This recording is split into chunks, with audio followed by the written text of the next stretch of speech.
Stock market में अंधाधुन investment करने से ही प्रॉफिट नहीं होता है। हमें बहुत ज़्यादा प्लान करना पड़ता है, बड़ा ही साइंटिफिक वे में चलना पड़ता है कि हमें कौन सी कंपनी का शेयर खरीदना है, किस प्राइस पे खरीदना है, and the most important thing is किस वक्त खरीदना है।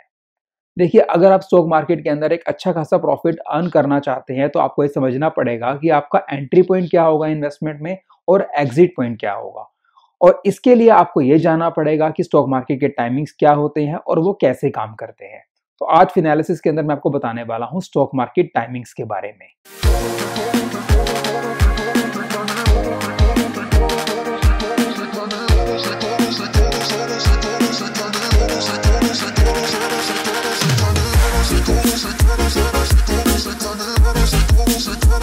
स्टॉक मार्केट टाइमिंग्स जो होते हैं वो कई सारे पार्ट्स के अंदर डिवाइडेड होते हैं। जो पहला पार्ट होता है उसको हम प्री ओपनिंग पीरियड कहते हैं, जो कि 15 मिनट का होता है।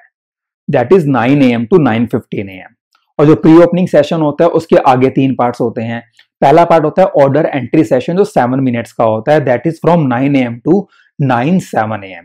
इस पर्टिकुलर पीरियड के अंदर आप किसी भी स्टॉक को अगर बाय करना चाहते हैं या सेल करना चाहते हैं तो उसको ऑर्डर प्लेस कर सकते हैं।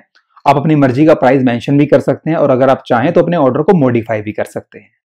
दूसरा जो पार्ट होता है प्री ओपनिंग सेशन का उसको हम ऑर्डर मैचिंग सेशन कहते हैं और वो 9:08 से लेकर 9:12 का होता है।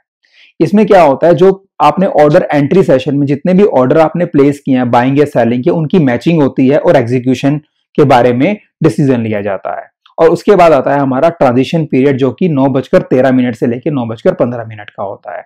इसमें यह देखा जाता है कि जो हमारे पहले वाले 2 सेशन रहे हैं, ऑर्डर एंट्री सेशन रहा है और मैचिंग सेशन रहा है, उसमें कोई अबनॉर्मैलिटी तो नहीं रही, उसको दूर किया जाता है। देखिए, प्री ओपनिंग सेशन हमारे लिए बहुत इंपॉर्टेंट होता है क्योंकि हर स्टॉक के अंदर एक ओपनिंग प्राइस होता है और जो ओपनिंग प्राइस की कैलकुलेशन होती है वो प्री ओपनिंग सेशन के बेसिस पे ही की जाती है। क्योंकि आप शुरू के जो पहले 7 मिनट है उसमें अपना ऑर्डर प्लेस करते हैं, या तो बाय का होता है या सेल का होता है। उसी के बेसिस पे डिमांड और सप्लाई प्रेशर क्रिएट होता है और हमारे पास एक इक्विलिब्रियम पॉइंट पे प्राइस कैलकुलेट होकर आता है। प्री ओपनिंग पीरियड जो है वो एक इन्वेस्टर के लिए बहुत इंपॉर्टेंट है। आइए अब इसको समझते हैं। देखिए, हर स्टॉक के अंदर एक लोअर सर्किट होता है और एक अपर सर्किट होता है। लोअर सर्किट का मतलब होता है एक ऐसा प्राइस जिससे नीचे उसका शेयर का जो प्राइस है वो नहीं जा सकता। मतलब अगर उस प्राइस को आपका पर्टिकुलर स्टॉक टच कर चुका है तो उसकी ट्रेडिंग फ्रीज हो जाएगी। अपर सर्किट का मतलब होता है हाईएस्ट प्राइस जिसके ऊपर उस स्टॉक का प्राइस नहीं जा सकता। मतलब कि अगर स्टॉक ने उस प्राइस को टच कर लिया तो फिर से उसकी ट्रेडिंग फ्रीज हो जाती है। जनरली लोअर सर्किट इस केस में लगता है जब सप्लाई प्रेशर डिमांड प्रेशर से काफी ज्यादा होता है और अपर सर्किट तब लगता है जब डिमांड प्रेशर सप्लाई प्रेशर से काफी ज्यादा होता है। अब ऐसे केस में प्री ओपनिंग पीरियड जो है हमारे लिए बड़ा ही इंपॉर्टेंट रोल प्ले करता है। मान लीजिए आपके पास कोई स्टॉक है, आप उसको बेचना चाहते हैं और लगातार उसका लोअर सर्किट लग रहा है, तो ऐसे स्टॉक को अगर आप बेचना चाहते हैं तो आप क्या कीजिए, प्री ओपनिंग पीरियड के अंदर उसको प्लेस कीजिए ऑर्डर को। और ध्यान रखिए, आपने हमेशा मार्केट ऑर्डर लगाना है और कोशिश ये कीजिए कि एग्जैक्ट 9 बजे अपने ऑर्डर को लगाइए। डू नॉट फॉरगेट, जहां पे जो ऑर्डर एग्जीक्यूशन है वो क्यू बेसिस पे होता है। जो पहले आता है, जो पहले ऑर्डर प्लेस करता है, उसका पहले ऑर्डर एग्जीक्यूट होने के चांसेस ज्यादा होते हैं।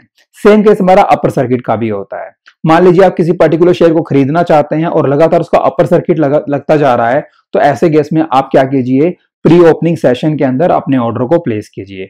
बट मेरी यहाँ पे एडवाइस यही रहेगी कि अगर आप प्री ओपनिंग सेशन के अंदर अपना ऑर्डर प्लेस कर रहे हैं तो try to place your market order. Market order से मेरा मतलब ये है, प्राइस मेंशन मत करो, जो बेस्ट अवेलेबल प्राइस होगा उसके ऊपर आपका ऑर्डर जो है वो एग्जीक्यूट हो जाएगा। स्टॉक मार्केट टाइमिंग में जो सेकंड पार्ट होता है उसको हम नॉर्मल सेशन कहते हैं और इसको हम बायलैटरल सेशन के नाम से भी बुलाते हैं। इसका जो टाइमिंग होता है वो 9:15 AM से लेकर 3:30 PM तक का होता है। जैसे कि नाम से ही पता लग रहा है नॉर्मल सेशन है, तो ये नॉर्मल ट्रेडिंग आवर्स हैं। इसमें हर इन्वेस्टर अपना ऑर्डर प्लेस करता है बाइंग का या सेलिंग का, और इसी के बेसिस पे जो है प्राइसेस फ्लक्चुएट होते रहते हैं, क्योंकि अगर बाइंग ज्यादा होगी तो डिमांड प्रेशर बढ़ेगा और अगर सेलिंग ज्यादा होगी तो सप्लाई प्रेशर बढ़ेगा। स्टॉक मार्केट टाइमिंग के अंदर जो थर्ड सेगमेंट होता है उसको हम क्लोजिंग सेशन के नाम से बुलाते हैं, जो कि 10 मिनट्स का होता है। That is from 3:30 PM to 3:40 PM। ये सेगमेंट ऐसा सेगमेंट है जहां पर शेयर का क्लोजिंग प्राइस कैलकुलेट किया जाता है। जैसे कि प्री ओपनिंग पीरियड जो होता है उसमें ओपनिंग प्राइस कैलकुलेट होता है, मतलब कि जब मार्केट ओपन हुई तो फर्स्ट ट्रेड किस प्राइस पे हुआ था। और सिमिलरली जो क्लोजिंग सेशन होता है इसमें यह देखा जाता है कि जब मार्केट क्लोज हुई तो लास्ट ट्रेड किस प्राइस पे हुआ था। अब ये क्लोजिंग प्राइस कैसे कैलकुलेट होता है, देखिए हर स्टॉक का जो नॉर्मल सेशन होता है ना, उसका जो लास्ट हाफ एन आवर होता है that is from 3 to 3:30 PM, उस पर्टिकुलर पीरियड के अंदर कितना वॉल्यूम था उस स्टॉक का और किस किस प्राइस पे ट्रेड हुआ था, ये डाटा इकट्ठा किया जाता है हर इंडिविजुअल स्टॉक का और उसके बेसिस के ऊपर एक एवरेज निकाली जाती है, और वो जो एवरेज प्राइस निकल कर आता है वही क्लोजिंग प्राइस कंसीडर किया जाता है। स्टॉक मार्केट टाइमिंग का जो लास्ट सेगमेंट होता है उसको हम पोस्ट क्लोजिंग सेशन के नाम से बुलाते हैं। ये 20 मिनट्स का होता है और ये होता है 3:40 PM से 4 PM तक का। देखिए इस सेशन में क्या होता है, मार्केट तो क्लोज हो चुकी होती है, लेकिन अगर आप चाहें तो इन 20 मिनट के अंदर भी अपने ऑर्डर को एग्जीक्यूट करवा सकते हैं, चाहे वो बाइंग का है या फिर क्या है, सेलिंग का है। बट यहाँ पे सबसे इंपॉर्टेंट बात समझने वाली क्या है कि अगर आप पोस्ट क्लोजिंग सेशन के अंदर अपने ऑर्डर को एग्जीक्यूट करते हैं तो आप अपनी मनपसंद प्राइस के ऊपर बिड नहीं लगा सकते। मतलब कि यहाँ पे जो भी ऑर्डर लगेगा वो मार्केट ऑर्डर लगेगा, और किस रेट के ऊपर आपका ऑर्डर एग्जीक्यूट होगा वो सिर्फ एक ही प्राइस होता है, दैट इज क्लोजिंग प्राइस। मान लीजिए रिलायंस कंपनी का शेयर है, उसका क्लोजिंग प्राइस जो है वो 800 रुपीज निकल कर आया है। तो यहां पर क्या होगा, अगर आप पोस्ट क्लोजिंग सेशन के अंदर रिलायंस कंपनी के शेयर के अंदर ट्रेड करना चाहते हैं, या बाय कर लीजिए या सेल कर लीजिए, वो 800 रुपीज के ऊपर ही एग्जीक्यूट होगा। मतलब कि आप मन मर्जी का प्राइस नहीं दे सकते जैसा कि आप नॉर्मल सेशन में देते हैं, ऐसा पॉसिबल नहीं होता है पोस्ट क्लोजिंग सेशन के अंदर। तो यही था मेरा आज का वीडियो, जहां मैंने आपको ये बताया कि स्टॉक मार्केट टाइमिंग कैसे काम करते हैं और कितने पार्ट्स के अंदर डिवाइडेड होते हैं। आई होप आपको ये वीडियो अच्छा लगा होगा, तो उसको लाइक एंड शेयर करना ना भूलिएगा। चैनल सब्सक्राइब नहीं किया है तो please hit the subscribe button. Thank you so much for watching this video. Take care.